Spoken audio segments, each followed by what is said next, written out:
Assalamualaikum warahmatullahi wabarakatuh. Perkenalkan, nama saya Ica Junsa Putri Dwibana dengan NIM 230111023.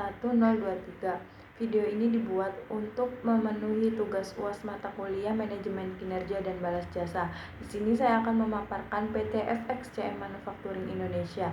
PT FXCM Manufacturing Indonesia dibuat pada tahun 2022 yang bertempat di Jalan Nyi Gede Cangkring, Blok Jopak. Jumlah dari PT FXCM Manufacturing Indonesia itu berjumlah 50 orang.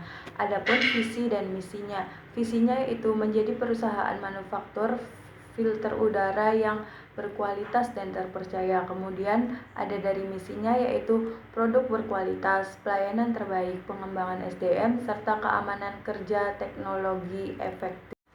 PT FXCM Manufacturing terdiri dari 50 karyawan. Yang pertama ada direktur 1 orang, manajer operasional 1 orang, HR dan GA ada 2 orang, staf purchasing ada 2 orang, supervisor produksi ada 2 orang, supervisor QC ada 1 orang, leader produksi ada 4 orang, teknik mesin ada 4 orang, kemudian ada admin produksi ada 2 orang, QC inspektor ada 4 orang, staf gudang ada 4 orang, kemudian ada operator produksi 25 orang. Di sini yang akan dibahas adalah supervisor. Di atas supervisor ada manajemen operasional, di bawah supervisor ada leader produksi. Tugas utama dari supervisor yaitu perencanaan dan pengawasan produksi, ada pembagian dan kontrol bahan baku. Yang ketiga ada koordinasi antara quality control dan kepatuhan SOP dan KPI. Kemudian ada pelaporan hasil produksi berkala setiap harinya. Kemudian ada spesifikasinya. Spesifikasinya yaitu S1 Teknik Industri atau Teknik Mesin, pengalaman 2-3 tahun, bersifat leadership dan problem solving. Kemudian ada penilaian kinerja secara objektif dan berkelanjutan. Tujuan sistemnya yang pertama adalah meningkatkan produktivitas kinerja. Yang kedua ada pengukuran objektif berbasis data. Yang ketiga ada dasar penghargaan dan promosi, dan yang keempat ada membangun budaya profesional. Kemudian ada penilaian indikator penilaian kinerjanya. Yang pertama itu target produksi ditargetkan 30%, ada kualitas produksi ditargetkan 25%, ada kedisiplinan ditargetkan 15%, kemudian ada kepatuhan SOP dan KPI ada 15%, kemudian ada kepemimpinan yaitu 15%. Kemudian ada target, bobot, dan insentif. Yang pertama itu ada indikator penempatan target produksi, targetnya itu lebih dari 100% dengan bobot 20%. Kemudian ada kualitas produk cacat lebih dari 2% yaitu bobotnya 25%. Kemudian ada kehadiran tim lebih dari 98% dengan bobot 15%. Kemudian ada kepatuhan SOP dan KPI yaitu 100% dengan bobot 15%. Kemudian ada kepemimpinan dan kerjasama tim nilai dari 85 dengan bobot 15%. Kemudian ada skala penilaian kinerja yaitu dari 91% sampai 100 itu sangat baik. Kemudian ada 81 sampai 90 itu baik. Kemudian ada 71 sampai 80 itu cukup. Kemudian di bawah 70 yaitu kurang. Kemudian ada kompensasi pay for performance lengkap dengan benefit. Yang pertama itu gaji pokok. Gaji pokok itu mencangkup sesuai jabatan atau UMK yang ada di daerah Cirebon pada tahun 2026. Yang kedua itu ada insentif KPI yaitu 250 sampai 1 juta per bulan tergantung jabatan. Yang ketiga ada reward dan finansial yaitu sertifikat, pelatihan, dan promosi, misalkan pengangkatan jabatan atau sebagainya.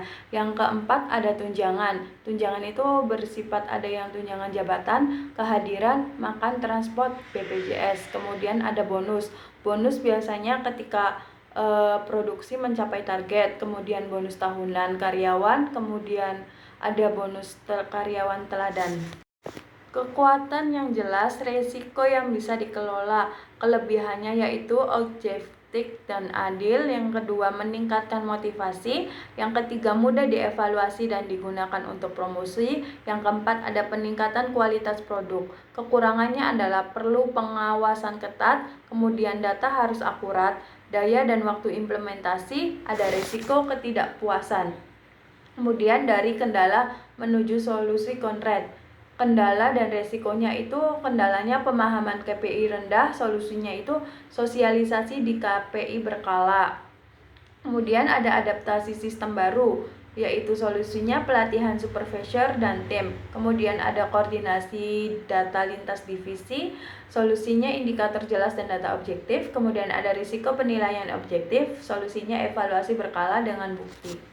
Kemudian ada dampak kinerja yang baik tapi defect yang turun. Yang baik itu yaitu target produksi tercapai lebih konsisten.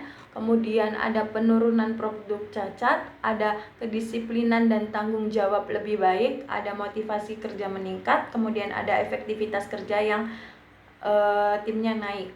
Kemudian ada kesimpulan sistem yang terstruktur menggerakkan orang dan hasil. Yang pertama itu sistem manajemen kinerja dan kepuasan yang terstruktur adalah fondasi utama.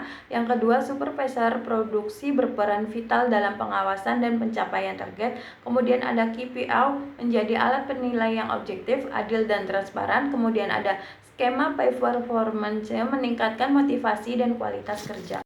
Kemudian langkah berikutnya untuk sistem yang lebih matang, yang pertama itu konsistensi KPI atau terapkan KPI ekosistem di seluruh divisi. Yang kedua itu transparansi, sosialisasi dan keterbukaan proses. Yang ketiga itu ada evaluasi berkala, yaitu hasil untuk insentif, promosi dan pelatihan. Kemudian ada koordinasi lintas, yaitu HRD, supervisor dan manajemen terintegrasi. Kemudian ada sistem digital, yaitu monitoring KPI berbasis dashboard digital. Yang kelima itu ada review tahunan, yaitu tinjauan KPI kompensasi secara berkala.